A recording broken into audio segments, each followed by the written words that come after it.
All right, we are live. Hello, everyone. Good evening and a warm welcome to all at MESC Red Devils NCR. I'm joined with Ojas Bhai, Mojasur, and Vaibhav today. Hello, gentlemen. Good evening. Hope you're doing well. Right, Uh, guys. we've just we've just come on the back of a pulsating, enthralling, and let's say an entertaining game against Barcelona, where I think I'm not wrong in saying that we all are disappointed that the end result was a draw. It was one of the best performances that United put the course of this season, and we were pretty unlucky to not come away with all 3 points. And there is everything to play for in the second leg at Old Trafford next week. Uh, Moses sir, what are your thoughts about the game? It was a thrilling game right from the outset. A game which normally should be the top tier of Champions League football is, for some reason, a playoff game in the Europa League.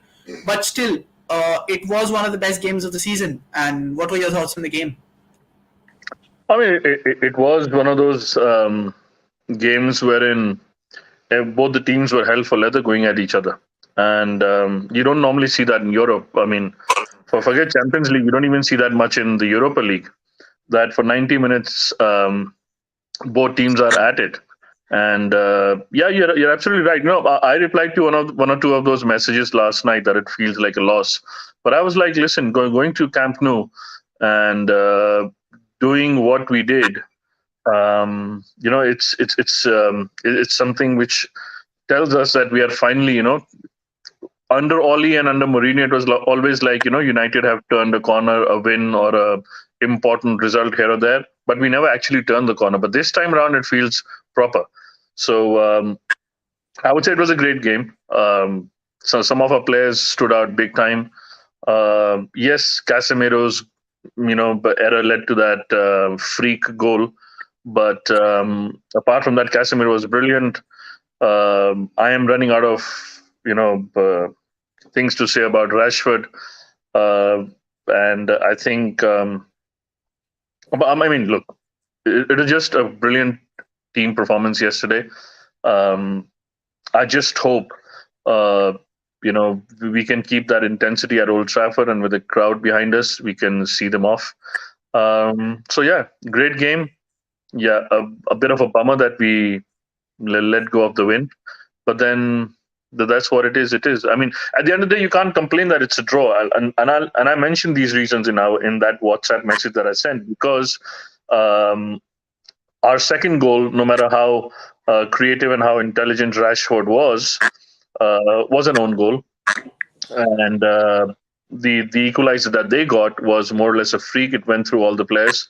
So yeah, in that respect, to all disappointed with the draw. But then on the face of it, if you actually break down the entire game by segment to segment, I guess it was a right result in certain way.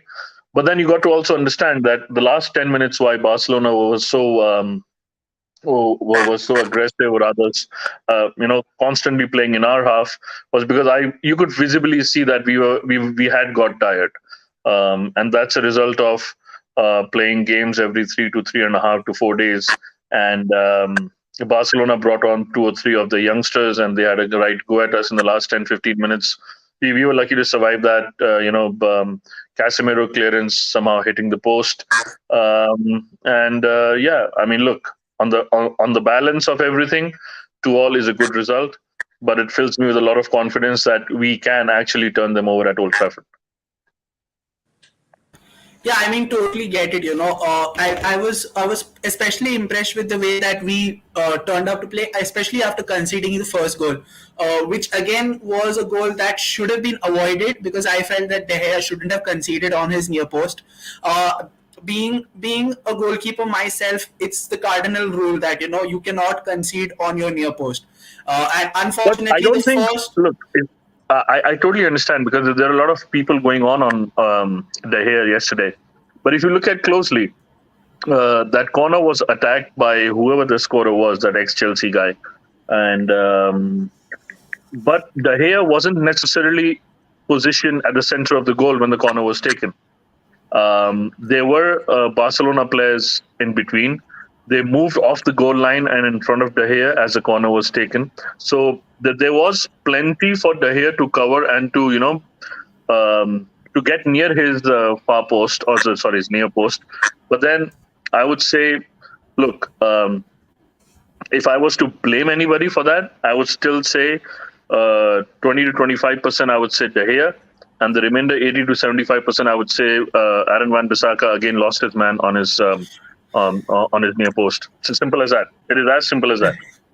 Well, I'm saying this with a very heavy heart, and I will have to agree with you on this. For once, my boy Aaron was bad yesterday, and I love the guy to bits, but yeah, yesterday was just not his night, especially from a defensive point of view. You know, he was very good going forward. I've never seen Aaron play so confidently with the ball at his feet in the time that he made his return back into the side. Yesterday, he put in a couple of delicious crosses in also, which it was pretty unfortunate that no one got at the end of it, but there were some really good crosses that he put in. Had he shot a second earlier, who knows, we could have even scored. But then, yeah, defensively, he was a little suspect all throughout. There were some runs where he absolutely ran like a dyslexic teenager. All in all, it was a pretty mixed bag as far as Van Bissaka is concerned. Uh, so we have Saksham with us on the stream. Saksham, welcome. Hope you're doing good. Saksham, talking about the game a little more. This was another one of those games where it was 11 versus 13. And you know what I'm getting at. Like, every 5 seconds there was a foul, and it just seemed like, we couldn't do anything to, get decisions in our favor. So Gavi should have been given a yellow card on that blatant shove on Bruno in the first half. Then the less said about the Rashford incident, the better. And there were so many such fouls, so many sneaky incidents that have happened where it should have been our ball, but it was given to Barcelona for some reason or the other. Ten Hag and Rashford were very vocal about the fact and criticized the refereeing decisions openly. It's becoming a very recurring theme. Saksham, so let's start with the opening, with the biggest talking point of that game, and that was the foul on Rashford. I've seen a lot of Barca fans saying that it's a shoulder to shoulder. And I've literally laughed on their faces. They don't understand what shoulder to shoulder is basically. So my question to you is pretty simple. Was that a red card on Jules Koundé or not? Because I don't think that was a penalty because the foul happened outside the box. But it should have been a red card because Rashford was the last man. He had the ball entirely under his control. And had he gone into the box, it was a 1v1 opportunity. And at that point, I felt he was favourite to score there. So do you think that Koundé should have been sent off there? Yeah. So, hello guys. First of all, like, good to be here after a long time.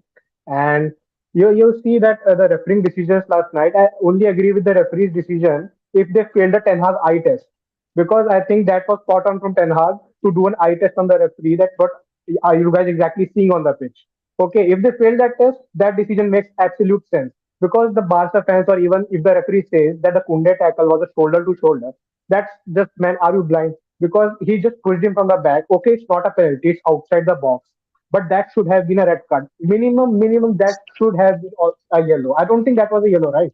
That was no card at all from the referee. So, and should have got a free kick. So that was very poor decision. Then Barca fans are coming. Okay, the Fred was handball at your end. The referee was poor at both the decisions. But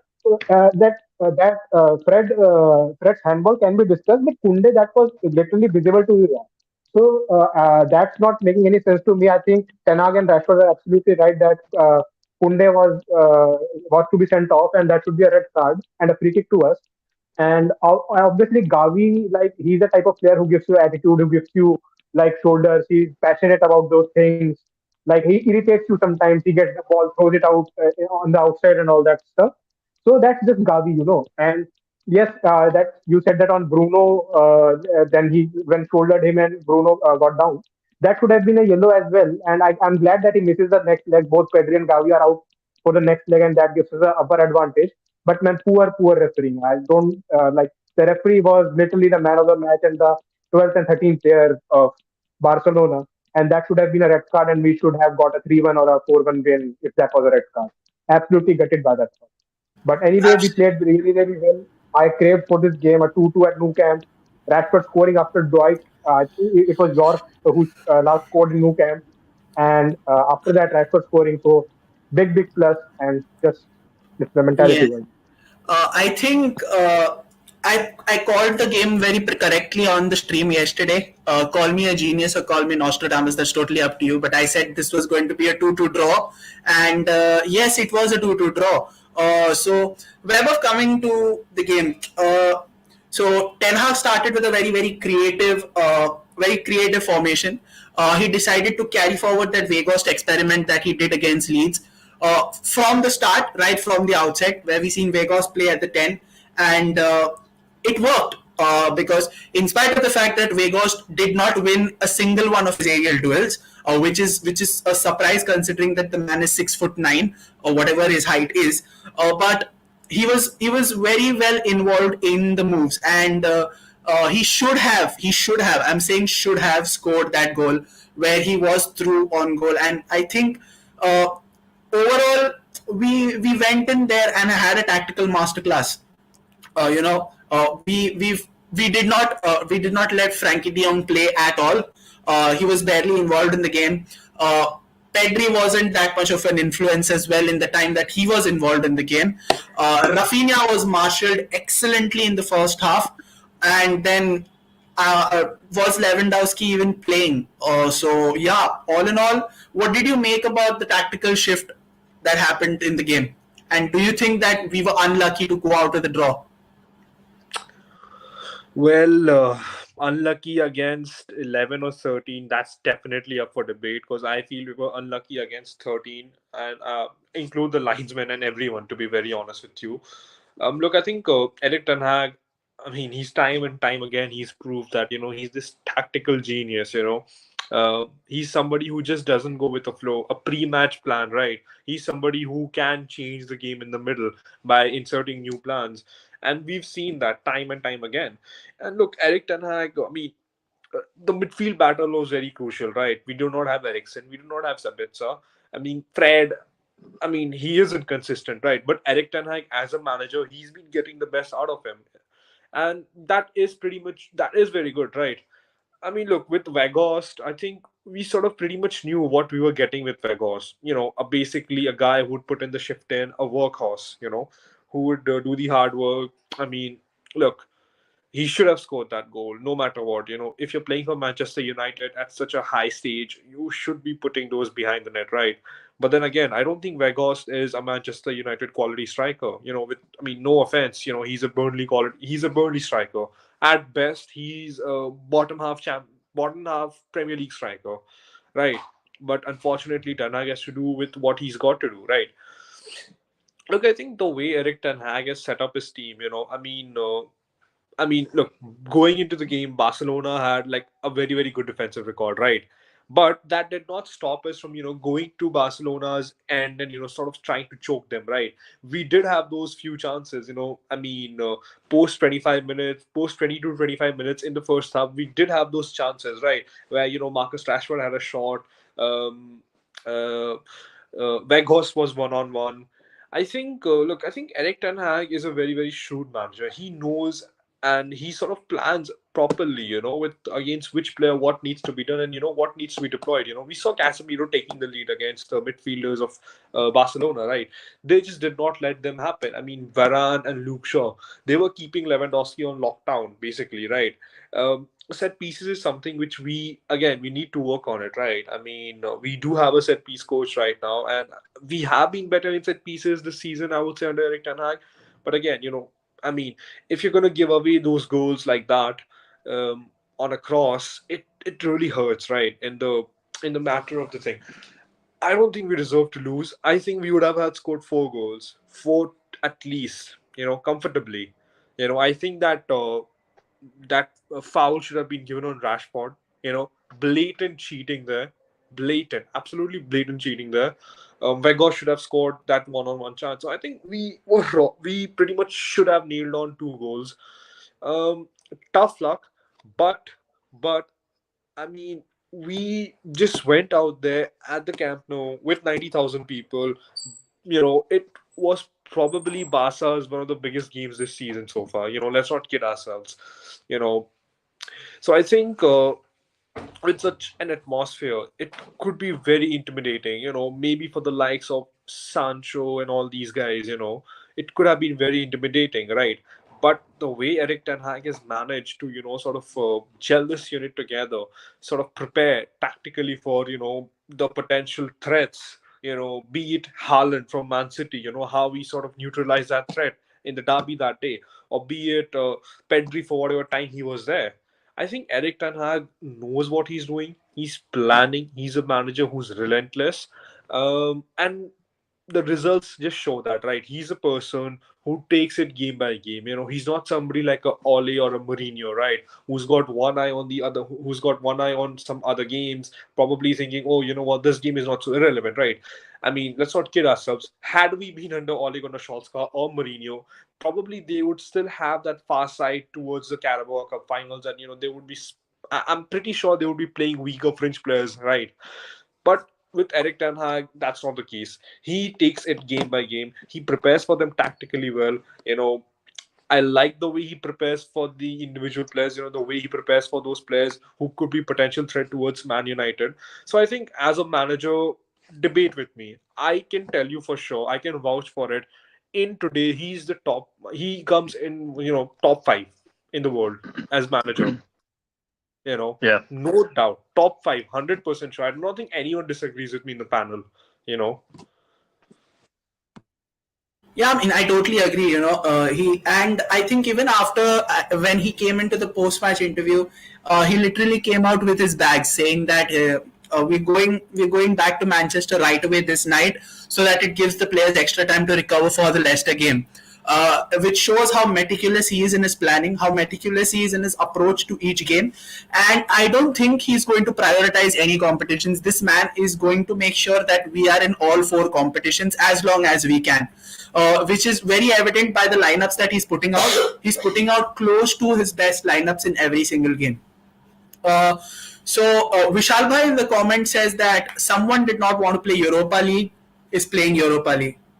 Someone did not want to come to Old Trafford in the summer, but will come to Old Trafford next week to get the humbling. Ojas Bhai, finally coming to you. Ojas Bhai, the game is very thrillingly set up for the return leg at Old Trafford in the coming week. It's 2-2. While United will get a much needed boost with the likes of Martinez, Sabitzer, and I'm hearing early news that Anthony and Martial could very well be available for the game versus Leicester. Although the last two names are pretty tentative right now, but also Martinez and Sabitzer are two names which will give us a massive boost. And on the other hand, Barcelona will be without the likes of Gavi, who's suspended for the second leg. Pedri most likely seems to be a doubt because the early prognosis that he's going to miss 4 weeks or close to 20 days, that is, because of his injury that he took place in the game. So, do you think, Ojas Bhai, that we should be sealing that game within the first half itself, considering the way that we played throughout the course of 90 minutes in this game? Or do you believe that we have to make sure that the game is over as a contest effectively within the first half of the game? If it was in our hands, I would definitely would want it to finish it in the first half. But watching the match last night, I somehow um, got a thought about it that we are sometimes so poor in decision making that we cost ourselves important moments in the game. And I think whatever the quality of the players that we have in the squad, the decision making has to be top notch against teams like Barcelona because it can really cost you. Lewandowski just needs one opportunity. I don't mean to say Araujo and Kunde just need one opportunity to win the ball back. So these are the moments that we should have been better.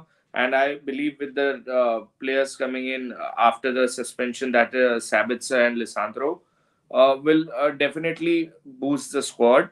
And what I believe is that Martial and Anthony would be fit for the final. I am not sure they would be fit for the second leg. But we, whatever the humbling that the comment section is demanding from Manchester United to Barcelona, they have to also recognize that the team that we are playing is a quality opposition, and a quality opposition performs anywhere, whether it's home or away. So we have to respect that. We have to be ready for whatever Barca brings to Old Trafford.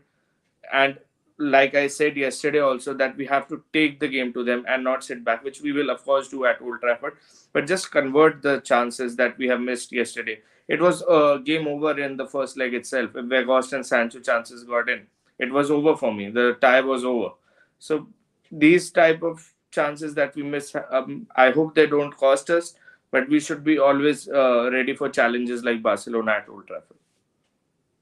Yeah, rightfully agreed, and it's very delicately poised. There's everything to play for come the second leg next week, and we hope that this performances continue.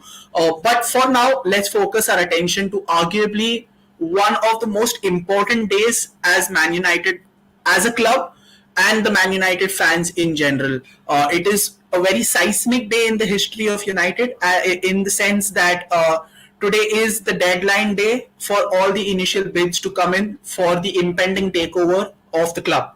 Uh, Around November or December, the Glazers announced that they would explore strategic alternatives, which more or less meant that they are going to sell the club. And as of now, there are reports. Bloomberg has gone on an article saying that they are expecting at least 5 concrete bids. Even the Rain Group, the consortium that is handling the sale of the club, is also expecting a minimum of 5 bids to come in. So as far as we know, the Jim Ratcliffe has openly announced his candidature to buy the club. Then there is the Emir of Qatar, and then there is an unknown consortium from Saudi. There is an unknown American group, and apparently there is also a German group who is closely monitoring the situation. So, Mojo sir, from the point of view of a fan, how seismic is this day? As far as a fan is concerned, after close to 17 years of mismanagement, incompetency, mediocrity, and basically the club has moved backwards as compared to forwards in close to 2 decades of ownership under the Glazers. How seismic is this day where it's finally coming to an end, and we will be getting new owners at long last? I mean, seismic, yes, of course, because I still believe that it's going to take a couple of more months before we know who's actually going to be the new owner of Manchester United. But then, yes, seismic it is, because it's been shambles of the last 17 years. I mean, only Sir Alex being at the helm meant that we kept winning trophies and we were still relevant in the Premier League and across Europe. We pretty much know what happened ever since Sir Alex retired. And Xavi yesterday mentioned it quite a number of times that both these clubs are not where they're supposed to be. So, look, I just hope, whoever takes over Manchester United realizes that they are they without doubt are getting the biggest, football club in the world. Real Madrid fans might have something else to say. Yeah, that's okay. But then, in terms of the sheer the brand pull, or the brand image, or the number of fans globally, and there were managers. I mean, I don't know who was it, but there were some quotes that came out from some managers for the first time that Manchester United was out of Champions League. The immediate season after Sir Alex Ferguson retired, the Champions League isn't the same without Manchester United, and that echoes very well. So, let's hope we get the owners who are sensible enough, who want to really turn the club around. We want to turn the fortunes around, and I'm not worried about fortunes in terms of their bank balances. I'm more interested in fortune in terms of how we start developing a team that wins. Thankfully, the most critical component of it, which is the manager, is in place. Whoever the new owners are don't have to come around looking for a new manager to start driving the new project or the new change. The manager is there, and I hope he's just backed properly, so that the real transformation which we fans want starts happening, in the sense that we start winning trophies. There's something done about Old Trafford. There's something done about the training facilities which the players have. There's something done about the medical facilities, wherein United have been pretty shamble in the last 10 to 12 years. The women's game, let's not ignore that. So there's a lot that a new owner needs to come and bite their teeth through, so to speak. So yeah, I'm just glad it's coming to what it is. But then, unfortunately, it's another, I would say, a month and a half or 2 months before something really gets finalized. Until unless one of these sovereign fund people just go around and say, "Look, here's 6 billion or 7 billion, get out now." So, and I mean, even if that was to happen, it's going to take about a good part of 45 days to finalize all the legal paperwork across stock exchanges and all the banks that we owe the money to and whatnot. So yeah, it's a lengthier process. And then again, this is just a soft deadline. For all we know, the deadline might get pushed by another 2 weeks or 3 weeks, because glazers, being greedy the way they are, they would look for the highest bid to come forth, irrespective of wherever it's coming from. Um, so yeah, let's hope for the best. Let's hope we get good owners who are willing to invest, willing to take the club back up to where we believe it belongs. And yeah, another. I mean, we waited for 17 years, so yeah, let's just wait for another 45 days or 60 days before it's all done and dusted. Yeah, I totally agree. I mean, spot on with what you say that patience is the name of the game, and Jihan in the comments also agrees to it. Believes that we have to be patient since this is a massive takeover. It's not like the likes of Chelsea or Liverpool, for example, who haven't got any prospective bidders as well. Let alone rumors. We don't even know whether their club is going to be sold or no. We have to be careful as to who our new owners are and how they will benefit our club. But Glazers going out will definitely make a lot of noise. So, in regard of this approaching soft deadline that we had, the Athletic put out a poll for all United fans and asked a few set of questions. So, one of them was out of the interested parties who are linked to buying the club, who would they prefer? The options were Sir Jim Ratcliffe, the Qataris, Elon Musk, Jeff Bezos, the UAE Sovereign Fund, the Saudi Sovereign Fund, and so on and so forth. So the results of the poll came out, and I found it pretty surprising. But then again, it's not that surprising, where two-thirds of the fan base believe that Jim Ratcliffe is the right owner for United. The Qataris come in second at 17%. Saudi 1%, Elon Musk 3%, Jeff Bezos 4%.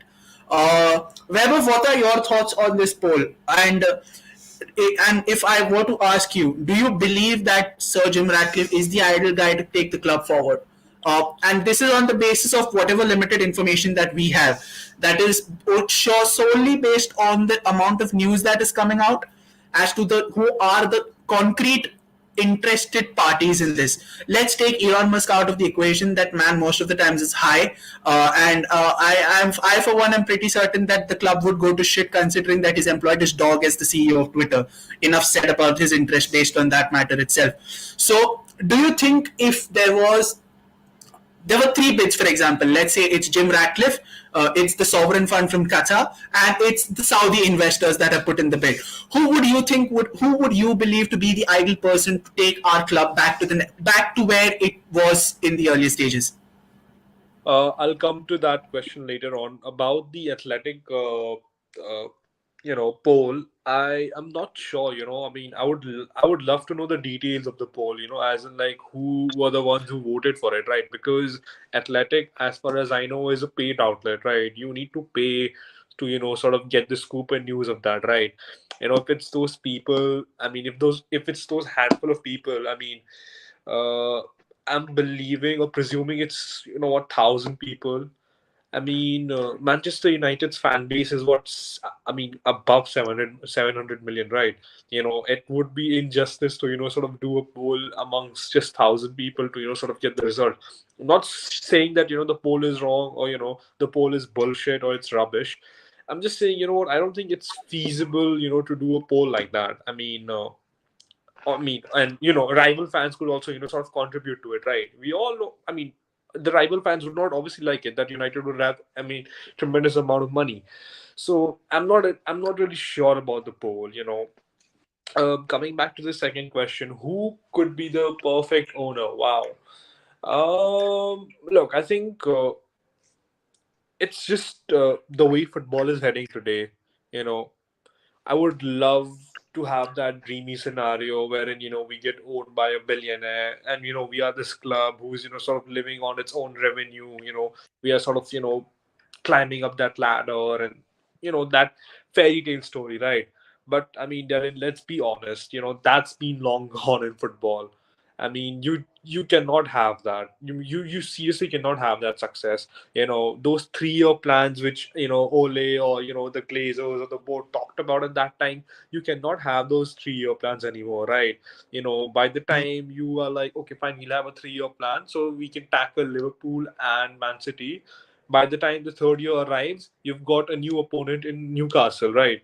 So I think there is no long-term plan in football anymore because football is dominated by money, and it's not our fault. It's not anyone's fault. It's the fault of the custodians of the game. They allowed it to happen. From Jack Walker in Blackburn to Roman Abramovich to Sheikh Mansour. I mean, it's been happening for ages, and it's been happening in different forms, right? You know, if in Premier League it's about billionaire owners, look at La Liga. The way they share their wealth amongst other clubs. I mean, Real Madrid and Barcelona get a huge chunk because they are very bullish in that, and the other clubs don't get a huge fair share of amount, and the league is basically shit, right? And it's dominated literally by 2 clubs.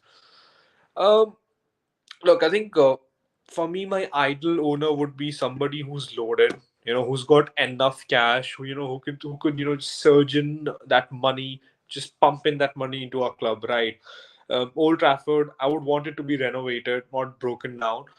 It would at least take a billion in today's market, because Old Trafford and the area around it, the area around it.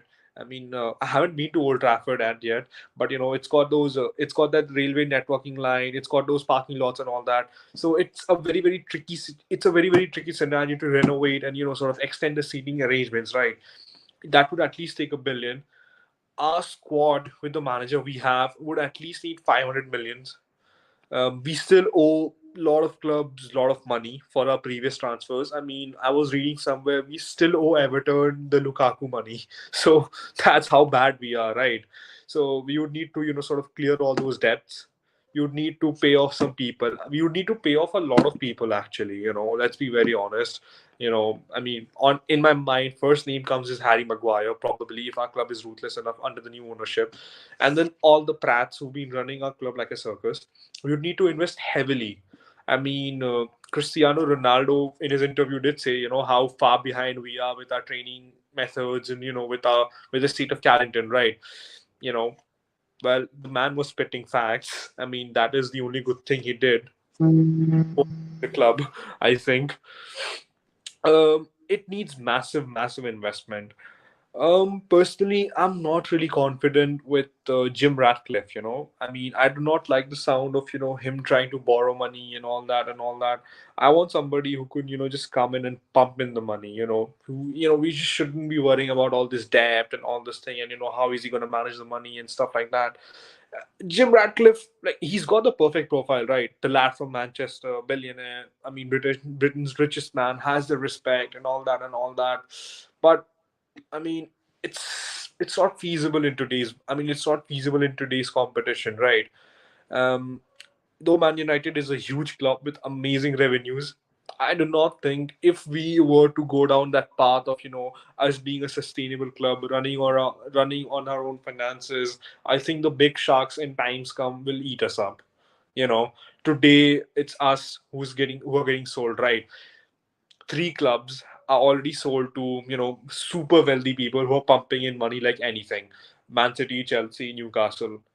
Her Tottenham had a bid of 3.75 billion. Tottenham 3.75 billion. Everton may look to sell.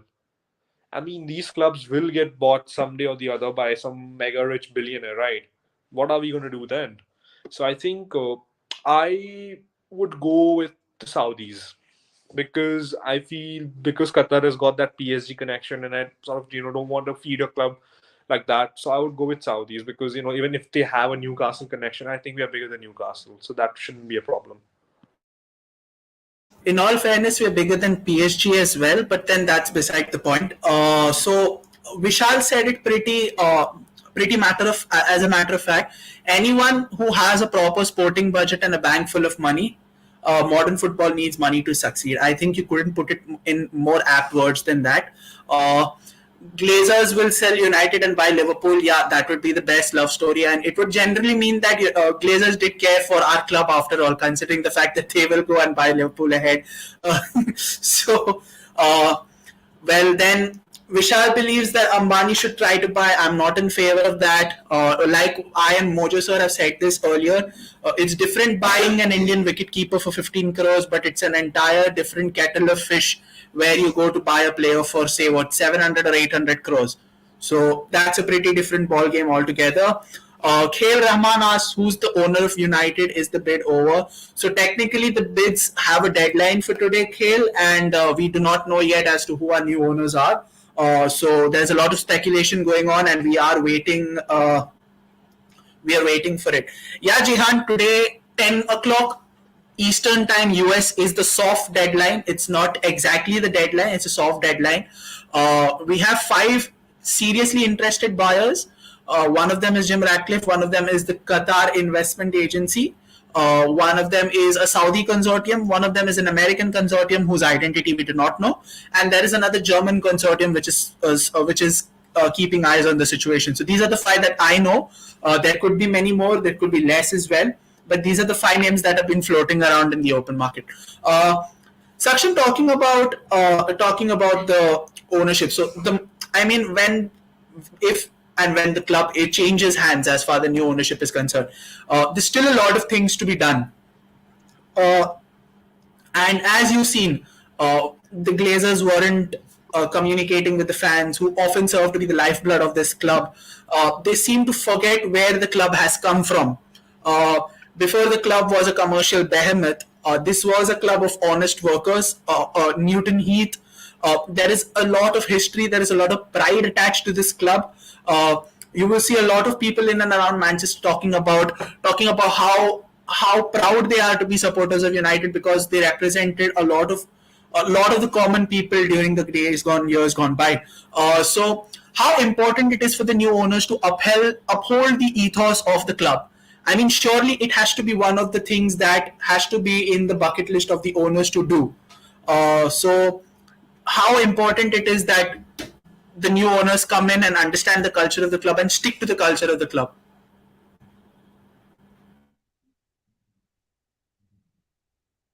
Sakshan, the question was for you. I Saksham, are you there? So, like,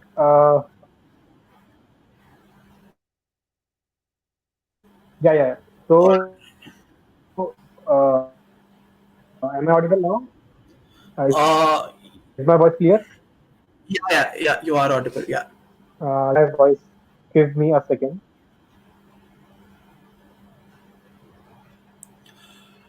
Saksham will come back to you. Mojo sir, Ojas bhai, let's get your thoughts on this. So, like I said, any new owners which will come in will have to uphold the ethos and the traditions that the club stands for. How important it is that they do not shift the club to something that it is not, and make sure that it continues along the lines of what it has been throughout the years. Mm, I guess fans play a very important role in this. How fans, um, if we get owners that know what Manchester United is about, it will always be a big positive. Although when we are buying something so big, there are some twerks that we want personalized for ourselves. And when new owners come, there will be things that will be run by them also, and they will understand that the few positions have to be controlled by the emotions of the fans. So it will go hand in hand. We cannot have everything according to us, because it's not our money. After all, it's the money they are putting in, and they're putting in a huge amount. There will be changes, there will be change of style, there will be change of things, but we have got a very good manager. We have got great fans. I think one of the best fans in the world. And all we require right now is the fuel to the engine, and we are ready to go. Also, Weber Bhai said that many new owners will buy, means rich people will buy other clubs. Uh, See, this is what the new era of football is. That suddenly the prices, suddenly the money that every club has is going to get, the pockets are going to get bigger. And what I have always believed is Manchester United is very self sufficient. If we could have tracked Glazers' record also, they just took so much money out of the club that one day we are here where we don't want to be. Manchester United is a very self-sufficient club, and it will be a beast if right investment comes in. So I truly believe that we can work this together as fans and the new owners. Yeah. So Mojo sir, there is a question for you from the comments. Jehan has put in a question. So Jehan, you must be surely supporting United over many years. I mean, everyone. I think you've been supporting United well before we all in the panel were born as well. So what is the difference you see in our club in terms of player management from when you were supporting the club then to now? Look, there are two ways to look at it. One is how the players carry themselves, and how the managers dealt with various situations back in the early '90s and the early 2000s, so to speak. Um, I mean, you don't need to go much further away from the typical class of '92 in terms of how professional they were in everything that they had their approach towards. Um, and luckily it was because primarily you didn't have the distractions of the brands, you didn't have the distractions of social media, you didn't want those millions of fans running around behind you or your name. And there was pure football. You look at not only class of '92, I mean, you look at players from across the planet. Ronaldinho, you had Ronaldo, no, not the CR7 one, the other one. um, and just the legends who actually played the game and did that real magic stuff which got you off your seats. So from the players' perspective, it was all dedicated to the cause, because not cause, dedicated to the cause of the game. Um, I mean, you look at Italy for that matter. You had the Maldinis of this world, Raul in Spain. I mean, these people were Zidane.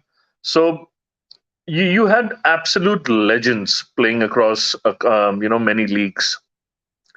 Um, and then you had managers, who, the way they dealt them was, at the core of it was always football. um, I mean, it's once said, I think, if you've read somewhere, that Sir Alex Ferguson excuse me, had tabs on the biggest nightclubs in Manchester, wherein the bouncers and the entry guards let him know which of the United players were out partying at which club at what night. And so that's a detail. Or I mean, people might not like that kind of scrutiny and that kind of a watch behind them always. But then, if you have got to be successful, you need to know which player of yours is doing what. And Sir Alex Ferguson was at the peak of knowing what his players are, how they must be handled.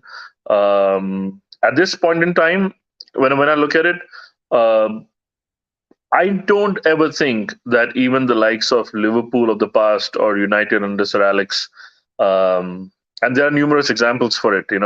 A player stepped out of the line, he was shown the exit door. But I mean, how player management has changed.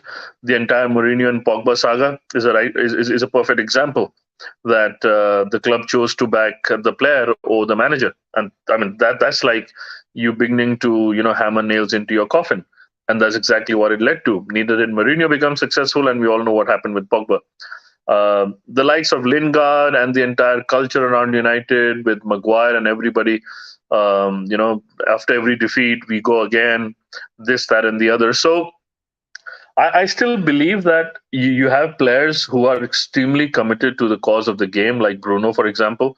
I mean, I don't see Bruno going onto social media after every game and shitting his stuff around. He doesn't. He's one of the old school ones. And even today, I mean, you take the United circus out of it. You don't see Man City players being very active on social media. You don't see Arsenal players being active on social media, and there's a reason to it, because the managers who manage them are people who have played that old school football, who still realize that those old school ethics of being football centric will always hold you in good stead. Pep Guardiola, old school footballer and an old school manager. Arteta, again, an old school footballer under Arsene Wenger. Eric Ten Hag, with that Barcelona link in terms of the Cruyff, footballing mindset or the philosophy, so to speak. So that's where the difference is, that you've had players in the past who were committed to the cause, for whom football was the one and end all of their lives. But now you have distractions in terms of brands, the money, the social media. But then you have managers who can control the players around it. And coming back to United, I think Eric Ten Hag has done a perfect and a brilliant job of it. Had For some reason the Glazers continued their that brand or the money thing going around after the Ronaldo thing happened. It would have been a sucker punch to everything that Eric Ten Hag was trying to build here. But there was a shift, a massive seismic shift, as good as a seismic shift you're talking about having new owners. It was a seismic shift that for once the club stood by the manager. The player, irrespective of his stature in the game, was shown the door.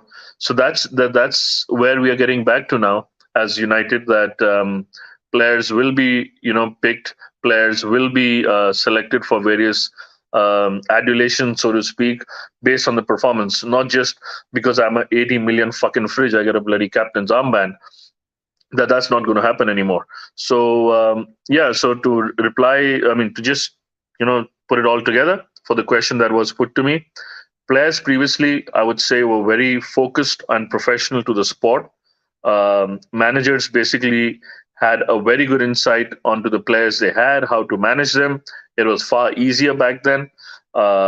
Lately, with social media, money, brands, and the modern headaches, and I'm sorry I'm using the word headaches, but things like depression coming into the game. Again, that's all a cause.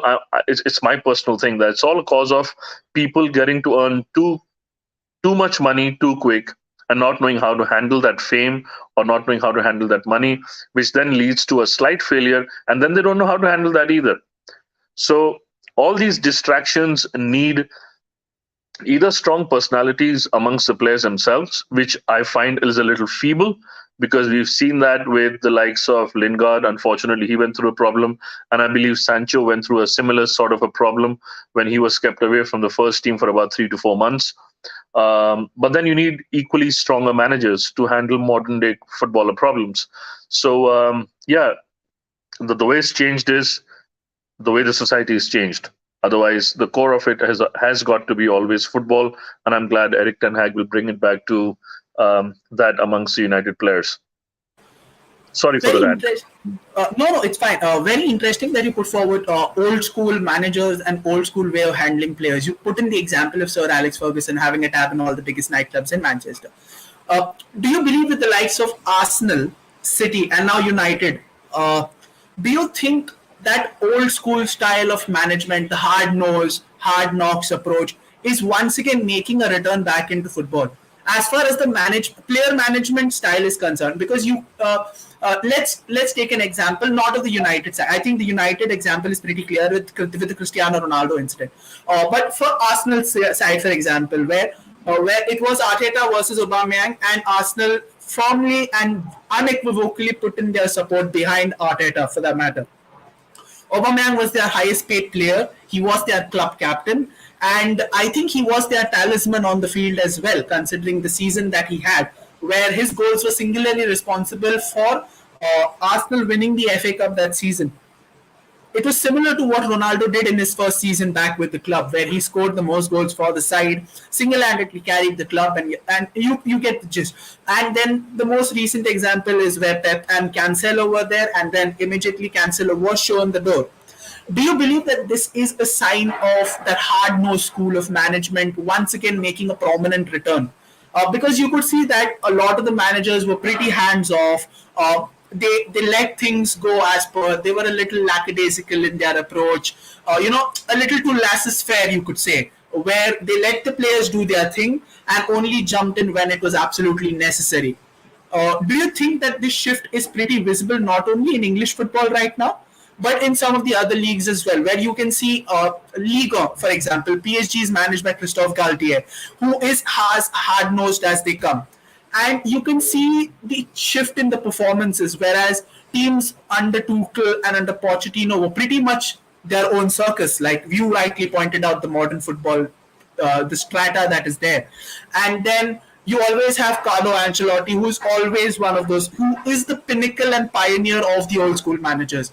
Do you think that this old school management is finally making a return, and is it here to stay in modern football? See, I guess the change had to come along because, and I think the changes for the few clubs that you mentioned, the changes. I mean, if you put City aside, the changes had to come along primarily because they were beginning to impact the entire ethos around the club. With the Pogba incident and with the Sanchez incident, I mean, Sanchez didn't do anything wrong, but then the way he was kept at the club, the entire Lingard episode, um, and these kind of things have to be controlled at one point in time. Otherwise, if you let them spiral, is what led to what United and Arsenal eventually became. Because you are signing these marquee players left, right, and center. I mean, I wouldn't say, sorry for having go at him again, I wouldn't say Maguire was a marquee player when we signed him. It's just the amount of money we paid for him. But then you need a control in the club which a manager needs to be allowed to get in place. Otherwise it is free for all. Our football was shambles. Oli was just a feel good merchant. So were all the managers which came along before Arteta stepped into Arsenal.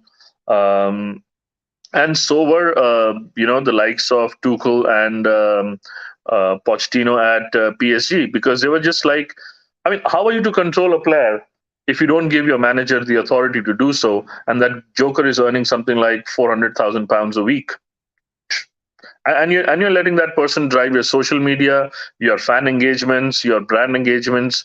So all of a sudden, your manager is just a puppet, and the things had to come back, and that's where I bring in an important correlation here, that for all the things that we are hoping that we get these billionaires from Qatar or billionaires from Saudi or whatever, we pretty much know that the Qataris didn't let the likes of Tuchel and the likes of Pochettino manage the club properly. For them, pleasing the egos of Neymar or Mbappe was more important than actually the footballing side of the entire business and the game.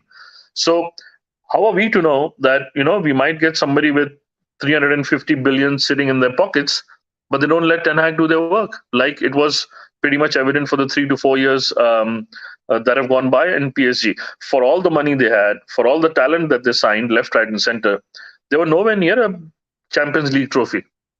So, so thereby it comes a point that you might have rich owners, you might have a sound football structure, so not structure, but a sound football name in the sport, so to speak.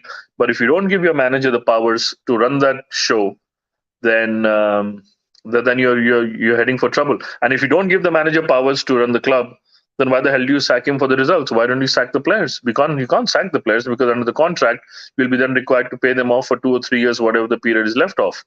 So easy thing is sack the manager. I mean, United are still paying off Mourinho, for fuck's sake, man. But so what I'm trying to get to is that the times of managers being the central focus is back. I guess United and Arsenal, especially, and PSG have learnt it the hard way that giving too much to your key players, your marquee players, and letting them drive the agendas is not going to help. And I just hope the Ronaldo saga is one such massive step towards United putting it right now. Yeah, so interesting that you spoke about the prospective owners, and we'll get back to that topic. Saksham and Vaibhav, I'm going to ask you all two similar questions. I'll get one back after the other. So, Vaibhav, I'll get it with you first. Now with prospective new ownership coming in, uh, what would be your point of prior importance, like leave everything else to the side, this is the area that has to be worked upon immediately, like the first point of business that any new owner enters into the club has to be this is to be rectified first, this has to be fixed right away. What is that one point of contention that you have that has to be fixed come no matter what, like this is a non-negotiable, this has to be done as soon as possible? Thanks, Dylan. Before I get to your question, I want to give a massive shout out to Mojo sir. I mean, I think what he's just said is absolutely spot on. Especially the first bit with we need to be a bit hard on these so-called superstars or these players who are living it up on their own asses. I'm from a pretty young age, right? I'm a 2002 born kid, but I've been reading about Roy Keane and Sir Alex and all these guys. I mean. Imagine today if Ten Hag throws a boot at Marcus Rashford. I mean, what's going to happen in the social media, right? So yeah, I think it's needed, to give those players some bollocking, because you never know when they become bigger than the game. And when you start as a youngster, you think you want to be the best, but 90% of the time when you are doing something relentlessly, and when you're at the best and when you're at the top of it, it tends to get in your head. So managers need to have that power. So I think full thumbs up to Mojo sir for spitting just facts and bashing all those, I don't know, the modern problems. Yes, I feel that those are actually modern problems. So yeah, and yeah, coming back to, I think what should the owners do? First thing first, I think you know there should be a no Super League clause. We've had that circus around, and I think with what those, I mean, with what the six clubs and Perez and all these, I think what one dangerous thing they have done is, they have showed other people a way around, right? Maybe it's not Florentino Perez who would bring in a Super League. Maybe it's a billionaire down in 20 years' time. He would be thinking, you know what, we could do that in 20 years' time, right? Maybe we couldn't do it right now, maybe you cannot do it right now all of a sudden, but you know what, in 10, 20 years time we can sort of slowly, with a drip effect, start doing it, right? So I think any owner, anyone who gets hold of the club should never ever destroy the ethos of the club, by having all these stupid ideas of taking us to the Super League and all that. Renovation of Old Trafford is a must. you know I mean, it's called the Macaw football, it's a football heritage, right? I'm not, I mean, Arsenal Stadium, which is broken down, and this Emirates was created. I cannot digest the fact that if Old Trafford could be, what, a Tesla Old Trafford, or if it could be, some, I don't know. I cannot digest that fact. I cannot. To be very honest with you, it needs to be Old Trafford. I mean, I don't care if it takes 1 billion, 2 billion. You cannot bring it down and make it, renovate it, bring in new facilities, renovate it in such a way that in times to come, you do not need to overspend at that time, so that if you do have a seat expansion or renovation. So I think renovation is a must. And then third is, obviously, the third is more of a technical part of the footballing side, right? Scouting players, be better at giving out contracts, back the manager, like Mojo sir said. If it's Qatar, and I do not want Qatar to run Manchester United like a Mickey Mouse club, right? Because look, I don't think Qatar would be able to do that, because Manchester United is a different gravy, right? PSG, I mean, to be very honest with you, I seriously thought in 2011 or 2010 when David Beckham just went to PSG because it was in Paris, and it was more of a Paris Fashion Week thing. I'd never ever considered them as a serious football club, and I think the owners also think that as well of PSG. So I think with Manchester United it would be pretty different. So I agree with Mojo sir on this part as well, that we need to be hands down, leave the footballing side to the footballing people. You know, handing out contracts, doing this and that. You need to do that, right? Um, I think that should not be a problem. I mean, take example of Man City, right? I mean, the way they are run, I do not see De Bruyne getting bigger than Pep Guardiola, or for that matter, even Erling Haaland, with how much he's earning. So yeah, I would definitely want a system wherein the hierarchy of football is at the hands of two or three people who know what's going on, who have certain knowledge, who are good at what they're doing. It could be Ten Hag, it could be a ready director, it could be a very good director of football, or somebody who's looking at the technical side of things. So I think these are the few things. I think, look, any fan would want to win. I mean, given the option, if you were to tell me, you know what, you can have the new owners and you could win the title next season, I would take that. Hell yeah. But I mean, we all know it takes time, right? Yeah, I mean, it's not like a magic wand. You just come here and the tooth fairy would grant your wish. What we can do immediately, we need to do that. And I think immediately we can do is renovate the stadium.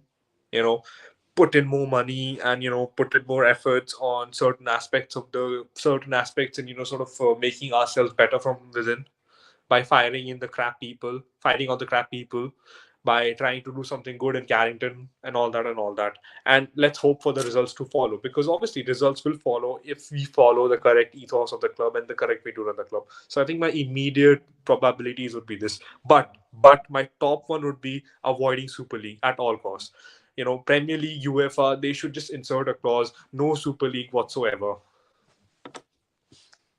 I think, sorry to interrupt in between. I think there was something which was put in place wherein the Premier League clubs or the new owners, I don't know where this clause was, had to give an undertaking that they will not join the Super League. And there was an undertaking that leaving the Premier League is not an option at all if you were to be an owner of the Premier League club in England. Something like that had happened. I'm not sure how true my knowledge is, but something like that had happened recently, if I recall correctly, Regarding? regarding the Super League. So I guess either the clubs were made to sign that declaration, or it's now a part of any new owner buying a Premier League club, that they have to give a declaration that they will not join any Super League or any other alternate league anywhere in the world, and that the precondition to owning a Premier League club is to remain in the Premier League and to participate in the UEFA and FIFA run authorized competitions across the globe. I think something like that had happened, if I'm correct. I'm not really sure about this, but I've personally I have not heard it. But then, yeah, it could be so, because if there is an anti-glazer clause, then there has to be an anti-Super League clause somewhere down the line, of course. So, I mean, yeah. So, Saksham, coming to you regarding the same topic. With new owners coming in, what would be the one thing which is a non-negotiable for you that the new owners have to focus on and make sure that this is done right, and it takes prior importance to the rest of the things that they will do throughout the course of new ownership? So, like, am I audible right now? Is it fine with my voice right now? Yeah. So, the first thing, the foremost thing I look forward to the new owners is that don't be an asshole. Listen to the fans, listen to the manager. Like, don't be like Todd Bowley. Don't be like some other American owners. Like, if let's say in the market Mbappe is available, okay, and like he's openly saying I want to join Manchester United, and Ten Hag says no, I want Luke De Jong. Sign Luke De Jong. Listen to the manager, listen to the fans, and first thing as well that in your board keep people who have some footballing knowledge. That is my main priority. Like we have the likes of Ed Woodward and all those people who are bloody bankers. They are not footballing people running our club. I want the recruitment of some people like Edwin van der Sar, who knows the value of footballing system in a club. Like and I don't have a problem with Qatar or Saudi acquiring our club, because the main thing is like let's see at the Newcastle example. Let's see at Manchester City. They just don't spend out like these crazy amount of money like Todd Bowley is doing at Chelsea, or they don't sack managers like City are with Pep Guardiola. In fact, he's a very great manager, but even though he's failing to win the Champions League, they are not like blatantly sacking him out unless like Chelsea sacking the manager after consecutive losses. I don't want that. I want a manager who listens to the fans. When the fans say like it's time for Ten Hag to go, then sack him. Don't like rush your decisions. Think clearly and do the football things first. I like uh, Old Trafford renovation. Like any owner who comes in will surely take about 1.5 years to start working on the redevelopment of Old Trafford and all that stuff. But the first and foremost thing for me is don't be an asshole and focus on the footballing side of things, because that's been missing in this club from so long, and bankers are running this club. That pisses me out so much, and that's it I want. And for me, if you personally ask me that who would be the owners, today I feel Qatari, Habibi. So, speaking about Qatari, the Impact team believes that as a United fan, he's already feeling Qatari. I will openly go on and say it on record that if at all United are owned by Qataris or Saudis, the next 1 month that we will be streaming, I will be streaming with the customary Arab headgear, just in case, to make sure that I'm all in on the Qatari and Saudi ownership. Clip this. Uh, Clip it, yeah, clip you it. Clip this. yes, you can clip this. You can clip this. I'm more than happy on this. I will. Uh, I will hopefully learn some Arab as well, just in case. But then that would be a stretch too far, So Mojo sir, in the survey that had been Can I, taken, yeah, sorry, yeah, yeah, sorry, can I add one more point that yeah, you sure, guys sure. were talking about the Super League and all that stuff. Like in my view, it's like we are happy with Qatar takeover and all that stuff, but in a way it is sad too. Uh, a club, the Qatar and the rich people owning these clubs in the Premier League and the outside like PSG and all that stuff. It's kind of bit of sad as well, because like people start giving out contracts that like Chelsea went there, don't even negotiate, don't even wait, just pays the release clause and get their player. So this kind of thing in football makes me sad, and I think that Super League is inevitable. Like it's my personal opinion, but I think Super League will be there because at some point of time, about stopping Saudi or some rich person to buy Brighton or some other club, and like every club is up for sale. So why don't just uh, invest in these clubs and have our own league? Because eventually we will get bored out of only the Premier League having a superpower. Like right now, I think Premier League itself, as compared to other leagues, is strong. I don't know. I don't think it's because of some privilege, but it's the work and the viewership across England. But I think Super League would be there, if Qatar, Saudi rich owners uh, continue to acquire clubs like that. I think it's inevitable, and it's sad for me. Like if we follow the Bayern model of 51% ownership, that would be perfect in an ideal world, but the world is not ideal. So that's my view on the Super League.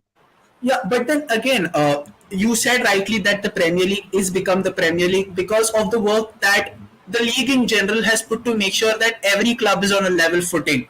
You cannot say the same thing about the rest of the leagues where the focus is always on one or two of the clubs.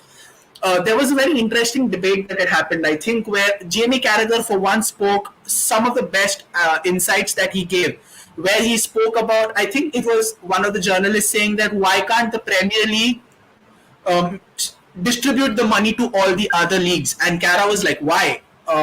Real Madrid and Barcelona for years have gone on and literally handpicked the Premier League's best players over the past few years. Where was this then? The likes of Juventus, the likes of AC Milan, the likes of Inter Milan, all these. There was a time when Syria was the best league in the world. I think Moses, so you were Yeah, around that. You were around that period where Syria was absolutely dominating left, right, and center. Some of the yeah, best players, some of the best Ballon d'Or winners, and some of the most hotly coveted teenagers were representing Syria clubs day in and day out. Then in the early 2010s, it was La Liga who was dominating. But all of a sudden, now that the Premier League is dominating fair and square, you want Premier League to go ahead and share their money to the rest of the clubs. It does not make sense. It has to be done by yourself, and you have to go ahead and make sure that you are looking forward at the well-being of all the 20 clubs or the 18 clubs that are playing in your league, not the other way around, not just cherry picking one or two teams and looking for their interests at heart. So, Moses, are coming to a similar question, so the athletic survey went ahead and said that, they would want sporting achievements to be the priority. So the top two suggestions that the fans in the survey who took part said that they would either want sporting achievements, that is tangible success on the field, and the second most common response was wiping off the entire debt that is currently there on the books of the club. As a United fan, you've seen everything that there is. You've seen sporting success, you've seen droughts, you've seen a team which was self-sufficient and in profit to a team that is mired in debt and has been stagnant for years. If you are put into this position and asked, would you prioritize sporting achievements over club debt, or would you prioritize club debt over sporting achievements? What would be your answer? What would be the non-negotiable for you out of the two? See, I mean, if you get owners like the Qataris or the Saudis, then the debt and putting a team together that can actually start winning trophies are like they're hand in glove, so to speak. It just fits perfectly because they will come in, they will clear the debt, and they will give the manager what he wants. So, in terms of priorities, I would say that if they have put in a bid, then I guess the business plan is more or less ready that they will need to get rid of the debt first. I mean, they would want to get rid of the debt because, I mean, you have 300 billion lying in the bank. Why would you want to pay interest on some silly 500 million or another 307 million that you owe to the various clubs? So yeah, they will come in, clear the debt, and then yes, I mean, the first look. Manchester United is big enough a club and big enough a brand that you put the team together. You get the manager right, you get a footballing structure right, that the footballing success in itself will earn you enough money for the redevelopment that you want to do at Carrington or at Old Trafford. United is a huge freaking brand. You will have sponsors lined up behind the Qataris that look, we want to get associated with the club. We are winning Premier League titles. We're winning the FA Cup. We are going to the quarterfinals or semi-finals of Champions League, earning crazy amount of tournament monies, earning crazy amount of TV rights, and for anything that was to happen to Champions League in the coming years or decades, with more and more clubs being involved into it, so that means more money. So United in itself is going to be back to being a footballing powerhouse if we get the right owners for them to make enough money to bother about putting in further more money over the years. It's going to pay back, trust me.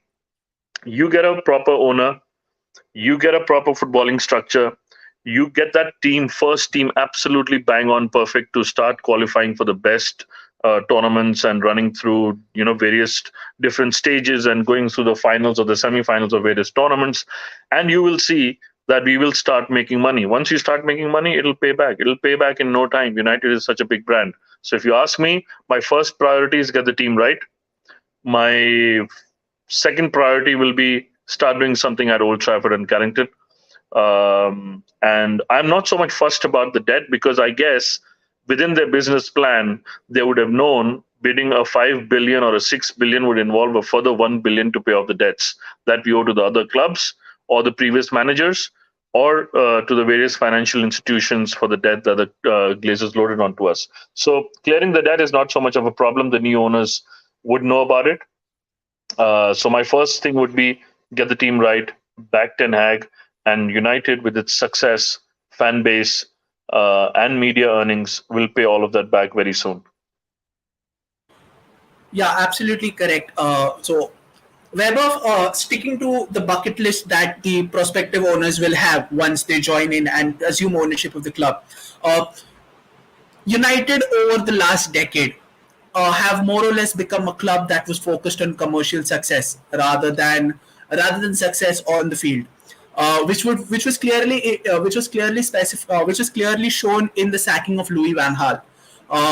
Louis van Gaal won the first trophy in Man United's post-Ferguson era by winning that FA Cup versus Crystal Palace, and he was sacked hours later. Now, if United had finished fourth in that season, we finished fifth that season on goal difference. Had we finished fourth, and if we had not won silverware, there was a realistic possibility that Van Gaal would have stayed on as manager. This is something that we should not want to happen as a club, where we accept mediocrity as the end all and be all. United as a club have never been accustomed to mediocrity. We have been spoiled on a culture of winning trophies and winning it the fair way, winning it the hard way. We embrace competition, we embrace adversity. We treat these as stepping stones on our march to constant domination in the country and in the continent as well. And the way we have won our Champions Leagues, the way we have won our Premier Leagues are testament to that fact. But over the course of 10 years, mediocrity has been the key word associating Man United. How important it is to have that cultural shift from mediocrity to once again being top dog, and how important it is on part of the new owners to instill that in the club, because it's been too long that United have been content with the fact that we want top four. This is the Arsenal mentality or the Spurs mentality, where we want to be perennials in the race for the top four. It's fine if we do not win anything, but top four is must. How important it is to change it, and how important a role does new ownership have to play in pioneering this change in the club? Look, Dylan, I don't think it's just important, it's inevitable, right? Because no matter how big of a club we are, right now at this stage, we've pretty much exhausted our resources. Not to say that, we are near bankruptcy or anything like that. I mean, the Glazers just simply cannot run the club with the renovation and all these things, and with the future investment. They simply cannot run the club against the likes of Chelsea, Newcastle, or Man United or Man City. So I think investing in a club is inevitable. Regarding the mediocrity, look, I think a personal story here. I, for a kid, have long crave for those European nights, those Champions League nights. For me, they're like, I mean, all the kids of my age. I started following football at like 2007, 8, that night in Russia. For all the kids, it was Arabian Nights and the stories. For me, it was European nights. And one thing which, I mean, has been a very, very big regret is, I had just wished, what, Sir Alex Ferguson should have taken over Liverpool's Champions League tallies. That is one thing I sort of always had in my heart, like a club like Manchester United, we shouldn't be behind Liverpool in the Champions League tally. So I think we need to strive bigger. We need to strive much more bigger. You talk about mediocrity, right? I mean, it's not about Van Gaal winning in the end of the season. I mean, if we have a owner who is ambitious, I think a situation like Van Gaal would never occur, because I'm pretty sure Van Gaal would be sacked by December. By with the way his season was going, and I think that needs to be there. A ruthless approach needs to be there. That's key. I mean, I do not like. I hated Roman Abramovich's model of constantly sacking manager and all these things, and I think Man United need to be very, very careful. Obviously with new owners, you see over ambition, right? It happens in every sort of business. You want to invest, you want to be there, you want to be hands on everything. What buy him, you want to buy that, and you want to be the best.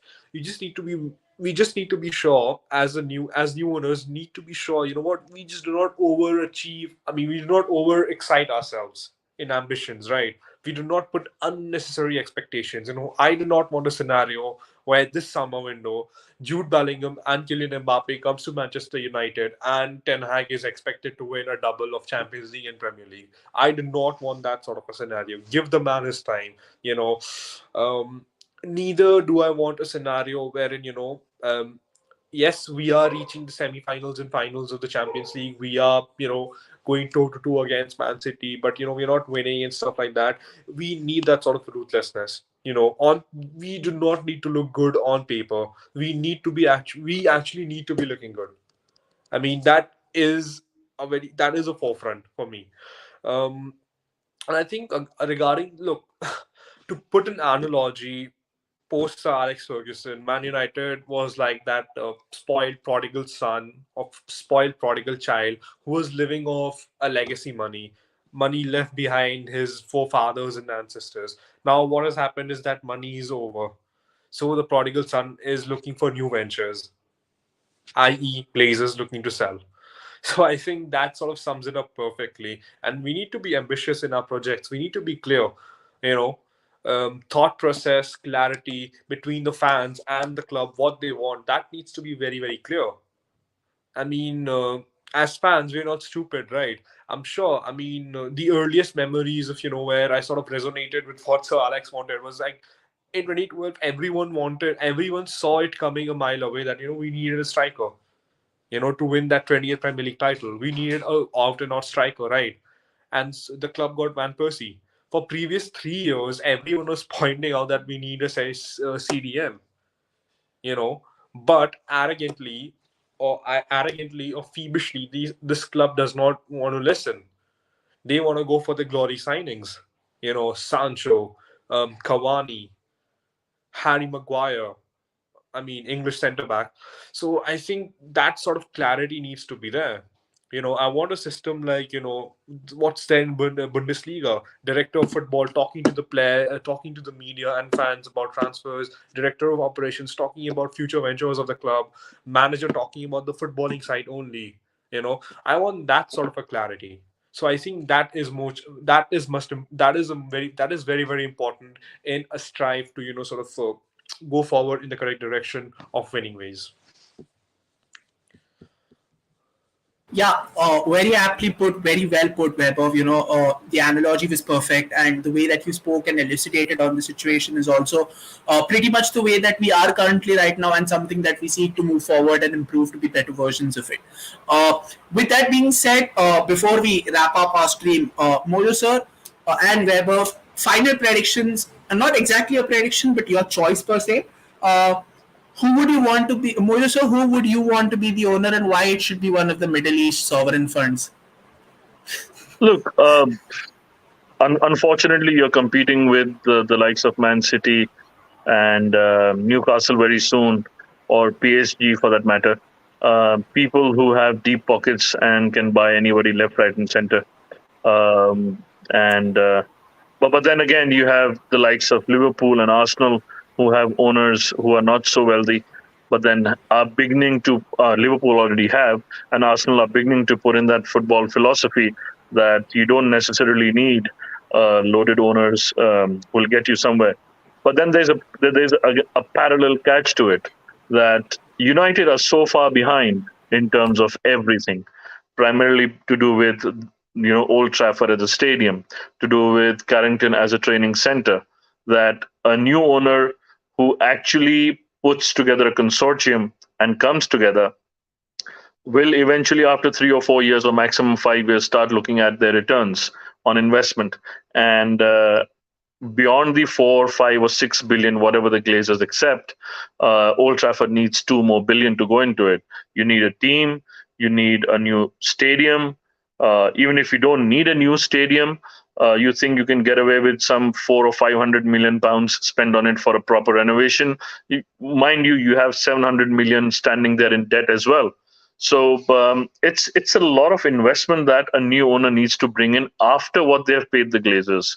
And so Jim Ratcliffe or any consortium coming through, they will have a problem because 5 years down the line, they might start wanting the return on the investment. And that's too quick a time frame to start looking for investments. The return on investments on something like an 8 billion pounds worth of investment. So that's why I think somebody with deeper pockets, who's not so much really worried about the return on investments, and how they're going to start supporting the entire club. I mean, for that matter, I mean, if one of the statements that came out of the Qataris was true, that they would also invest in the local community, then that basically throws out the entire argument about return on investment, because then you're trying to develop a local community within Manchester, Salford, or Old Trafford area, or wherever. So I don't think the likes of an American consortium or Sir Jim Ratcliffe would be able to provide that level of local involvement beyond what is required at the club. So my choice would be, yes, one of the wealthy owners who do put in the entire money from their own pocket, don't borrow it from the bank, because borrowing it from the bank is again doing what the Glazers have done, putting the same debt or slightly lesser debt onto the club, and then you're running around trying to service the interest cost. So no, I would want some wealthy owners to come in. But then again, wealthy owners at PSG have not been successful. We know that it's a silly league, so winning the French title is no big deal. But on a European level, there have been failures for the last 10 or 12 years since the ownership came into place. So and they have time and again interfered with the footballing side and not let the manager have the final call. So look, it's a very interesting place to be in at this point in time. But then, if I were to put my finger, I would say a sovereign fund or a wealthy consortium from Middle East who is putting in their own money rather than borrowing money is something that I would like to, somebody who I would like or like rather prefer to buy United. And all this shit that's going on about social media.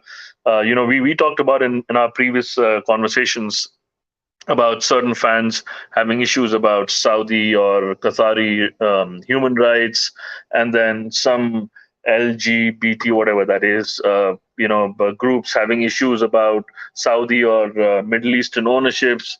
Oh, yaar, wo issues unki country mein hai. They're going to buy a club in England, and if they're going to buy a club in England, and if they are making statements like they will invest in the local community, get on with it. They will accept what is there as the country they're actually coming to do business in. तो उनकी country में problem है. They're not going to carry that forward here. I mean, some fans, some reporting people are so fucking thick कि जो वहां हो रहा है वो यहाँ पे भी आग करें. वो नहीं करेंगे यार. They can't do it. They are the rulers. They define the laws themselves.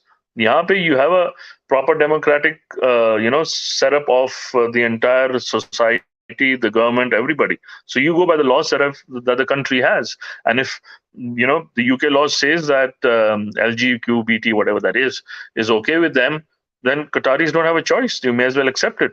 For all you know, वो मैनचेस्टर डेवलप करने जा रहे हैं, साले वहां से परेड निकल रही है LGBTQ, साले उसको रोकेंगे क्या? घंटा रोकेंगे. They can't stop it. So just for some thick people who are trying to create agendas for no reason, just get out of it, mate.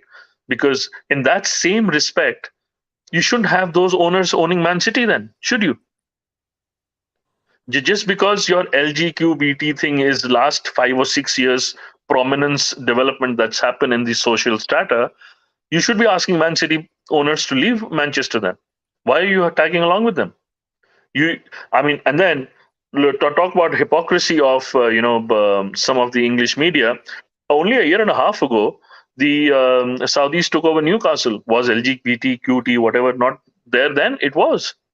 So ये फालतू के agendas as fans, let's not get distracted by it. हमें पता है हमारे glazers साले एक number के साले लालची आदमी हैं. जो उनको लाके 5 billion दे देगा वो उनका चेक ले लेंगे, जो 6 billion दे देगा वो उसका चेक ले लेंगे. So we want somebody who has deep pockets, is going to put in his own money. The club, beyond what they play Glazers, needs 2 billion of investment, which does not account for the 800 million debt that they're going to inherit. So effectively 3 billion over and above whatever they pay the Glazers.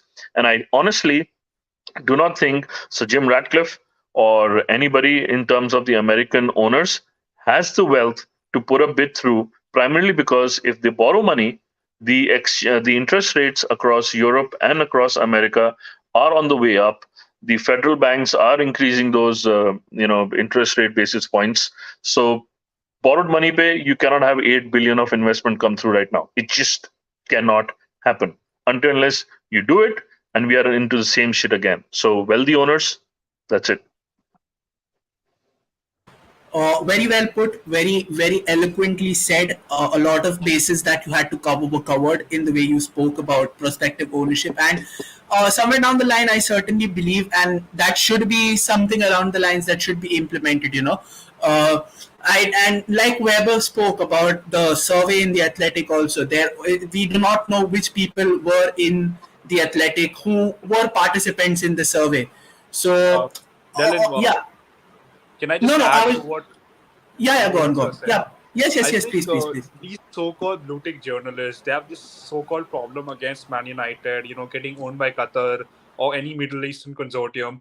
I wonder when they go to Harrods, do they have that same moral stance? I mean, who owns Harrods in London? It's the Qataris, right? Who has the shares in Tesco? It's the Qatar. It's the Middle Eastern. It's the Middle East consortium, right? Right now Russia and Ukraine are in war, and you are not getting those Russian petroleum, right? From where are you getting your petroleum? I wonder who's paying those petroleum and earning and milking monies. It's the Qataris, right? So I think the sheer level of hypocrisy where these blue tick journalists go for their fancy shopping at Harrods with their fancy cars, filling in those gas stations, I mean, look, I'm not saying what's been happening in Qatar should be ignored or something like that. But look, let football be football, right? That's what we are here for, right? Let football be football. Let a club run properly. Obviously, I wouldn't want Man United to be run in a wrong way. I wouldn't want us to be overspending in a wrong way. We would be running ourselves in the realms of the rules, right? But this simple outrage of oh my god, these people are bad, these people are good.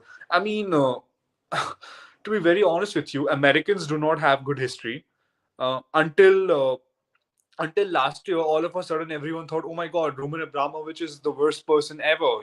He's got ties with Putin. We should kick him out. Well, to be very honest with you, Roman Abramovich is a billionaire who was pretty much a neighbor to Prince Charles at that time in Kensington. So at that time, we do not call the hypocrisy, right? I mean, I think we shouldn't be bothered about it. It's plain and simple agenda, suiting one people's, I don't know, ego, ethos. We are bigger than them. You know what? They're foreigners, they're aliens. I completely agree with Mojo, sir. Their problems stay in Qatar. Our problems are in Manchester. What our problem is to get on the top after the pile of shit show which the Glazers have put. So I think I completely agree with him. You spoke about Harrods owned by Qataris. So I'll just give you a brief about how big of a role does Qatar or the Middle East have in England. Uh, they have a property empire which includes the likes of Shard, Canary Wharf, and the Shell Centre. They own Harrods, they own Claridge's, the five-star hotel brand, which is in London. They have major stakes in the Barclays Bank, which is one of the primary banks in England. They have major stakes in Tesco, like you said, in Sainsbury's. They in fact have a stake in the Heathrow Airport as well, which is one of London's biggest airports. All of a sudden, a blind eye is being turned the moment they decide to get in the sporting side of things. Sounds pretty hypocritical to me, but then that's always how the Englishmen have been. And especially when it comes to Man United, they're always viewed at a different. They're viewed with a different microscope than the rest of the football clubs, unfortunately. Like United fans say, hated, adored, but never ignored. I think this is one of the ways which is obviously defined, which always defines us, that we will always be spoken about with a different microscope and so on and so forth. But then that doesn't change who we are and what we aspire to be. We unfortunately we spoke a lot, but it's time that we come to a wrap with the stream. Mojo sir, Weber, thank you so much for putting in your time and talking about the various issues, not only as part of the ownership but also the game that we had yesterday. It was great. Also, special thanks to Ojas Bhai and Saksham for joining into the stream as well and putting in their 2 cents. A huge thank you to all the people in the chat who were gracious enough to put in with their interactions, to put in their insights, to put in their opinions. Guys, we are less than 50 subscribers away from 1,500 subscribers on YouTube. We've reached this number as well because of y'all, but we want to keep on growing, and we want to keep on growing with y'all, and this wouldn't be and will not be possible without your support. So please go ahead, do share, do subscribe to our channel to make sure that we grow along with you and make sure that we always have you in the center of our conversations, whatever we speak and whatever we do. It's always for you. We're less than 50 subscribers short, away from 1,500 subscribers, guys. So please go ahead and smash that like button and click on that subscribe button if you do not want to miss content of this sort. We are active on our social media channel as well. That's on Twitter and on Instagram. Do drop us a follow there. And I say this on every stream. Tonight is no different. Every day is match day on our official WhatsApp group. You do not want to miss a chance to join in there. We are always active, come whatever day it is. Apart from that, there's also a website which you would like to join in, so do give it a check. A lot of things to talk about. We will keep on coming with new content, and we will watch this space, guys. This is only going to grow, and we want to keep on growing. So we want you to be with us as an integral part of our journey, and we will be more than happy to see you all every single day with us on the stream. With that being said, this is Delvin along with Vaibhav and Mojo sir, bidding you goodbye. Do take care of yourselves. We'll be seeing you very shortly on another episode. Till then, stay safe, stay healthy. Goodbye. Goodbye. Good night, guys.